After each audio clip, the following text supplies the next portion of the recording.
Hey everybody, welcome to Goshen Prepping. We need to address what's happening with the sun. We talked about yesterday how there are some solar storms, and sure enough, X-class flares continuing, by the way, ever since yesterday's video, and they're heading for Earth. And we do have a watch going on right now. In fact, we're supposed to get hit on the Earth here later this afternoon or evening. I'm not saying we shouldn't pay attention. We should. We should really keep an eye on what's happening here. I'll show you in this video why. But even more so, I want you to understand we need to do this with a level head still and understand that this is still not the biggest of flares, although we see a lot of people saying it is. They're saying watch for this coronal mass ejection, watch everything that's happening, and even bigger stuff coming from mainstream media, who's really, in my opinion, blowing this a little bit out of proportion. I stress again, we need to take caution and watch this, but I don't think it's going to be that severe. Let's jump into this. And here it is, CBS News. Rare severe geomagnetic storm watch issued for first time in nearly 20 years amid unusual solar event. And unusual it is, for sure. Lots of weird stuff happening as far as these X-class flares, lots of them popping up. We knew this was going to happen as we head into the solar maximum, but even early this morning, again, another huge X-class flare, almost an X4 this time. And again, they seem to be accelerating. That was the whole point of yesterday's video, is we don't simply just see one here and there, but we can see a very clear linear acceleration as these X-class flares are growing larger and larger. And that is certainly what we've been seeing. Here we go. Here's an X-class flare. Just under X-class, just under a couple X-classes, X-class bigger, another X, even huge. That was early this morning. And we seem to see, follow my cursor, a line that goes up and up, making these stronger and stronger as time goes on.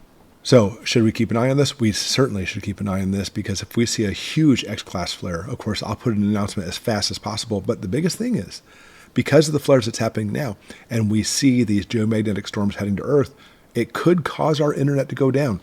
It could cause radio communication delays. So if we have a really big one coming out, it may be difficult for me to get you the information. I'll do the best I can. But again, mainstream media, again, seems to be blowing out of proportion. Look what they're saying about this. A powerful, rare solar storm to hit the Earth today and could wipe out the internet. And they're calling it a cannibal solar storm. And with this is the important part. Earth could witness the worst solar storm in 165 years as 5 streams of plasma released are set to make the crash into our atmosphere this evening. And you can see here, they put a nice big circle around the solar storm.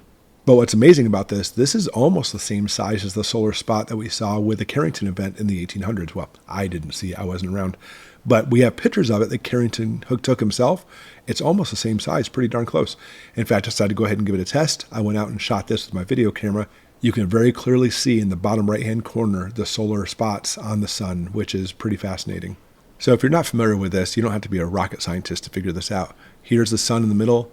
This little green dot is Earth. Here's the solar storms that were actually released. Again, numerous, not just one. And let me click on forward here. You can hear my mouse clicking, that's okay. And you can see how they're all heading for Earth. Bam, right here. It should be hitting Earth. You can see when it's supposed to be hitting Earth. This is showing it to UTC, so that's about 10 o'clock tonight for us, at least on the East Coast. And if I continue, bam, the biggest one here, we're looking at around 9 UTC, which is about 4 or 5 o'clock in the morning Eastern time. So going back to the news article, is this going to crash the internet? I highly doubt it. Are we going to have some problems with the internet? Very well might. Are we going to see the Aurora Borealis? Very well might, because the KP rating shows it can literally go way into the United States as far as it make it visible tonight and probably tomorrow night too, for sure. Now, should we take precautions? I think we should, just to be on the safe side. You know, we prep and we prepare. So if you do have some electronics, put them in your Faraday cage. If you're asking me, I highly doubt it's going to cause any problems like that, although this storm is going to hit us. And the biggest thing I see, probably the most fearful thing, if you take fear from this at all, is what we're looking at, the continuation of this throughout the rest of the summer and even to the summer next year, because that's what last video talked about. It's not simply just about these storms coming in. That's what everybody wants to talk about. But let's look about this level-headed and say, you know what, these storms coming in are probably, keyword probably, not going to cause any major problems. But as we see this continuing on over the next few months, it very well might, because if this is a precursor of what's coming, we're going to have a very long, dangerous summer ahead.